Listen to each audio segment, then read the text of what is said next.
মাত্র একদিন সময় হাতে রেখে ঘোষিত পরীক্ষার সময়সূচি বাতিল এবং প্রস্তুতির জন্য অতিরিক্ত সময় চেয়ে ঢাকা উচ্চ মাধ্যমিক শিক্ষা বোর্ডের সামনে ও দেশের বিভিন্ন এলাকায় আজ কঠোর আন্দোলনে নেমেছে 2025 সালের এইচএসসি পরীক্ষার্থীরা।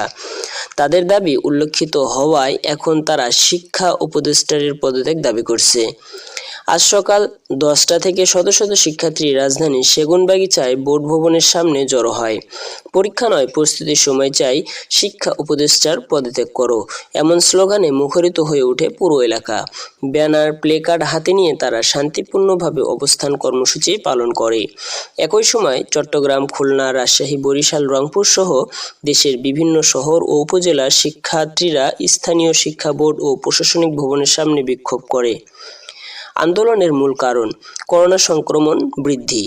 চলতি বছর নতুন করে করোনা ভাইরাসের সংক্রমণ বেড়ে যাওয়ায় শিক্ষা প্রতিষ্ঠানের শ্রেণীকক্ষ পাঠদান ব্যাহত হয়েছে। 2025 সালের গত বছর জুলাইয়ের দীর্ঘ ছাত্র আন্দোলন চলায় বহু শিক্ষা প্রতিষ্ঠানে পাঠদান বন্ধ ছিল। সেবামূলক কাজে অংশগ্রহণ।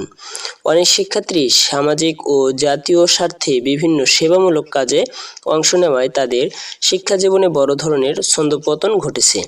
ফলে শিক্ষার্থীদের ভাষ্য অনুযায়ী গত 6 মাসে নিয়মিত শিক্ষার্থীদের দাবি পরীক্ষার সময় পরিবর্তন করে প্রস্তুতির জন্য পর্যাপ্ত সময় দিতে হবে, সিলেবাস সংক্ষিপ্ত করতে হবে, চূড়ান্ত আলোচনার মাধ্যমে পরীক্ষার তারিখ পুনর্নির্ধারণ করতে হবে।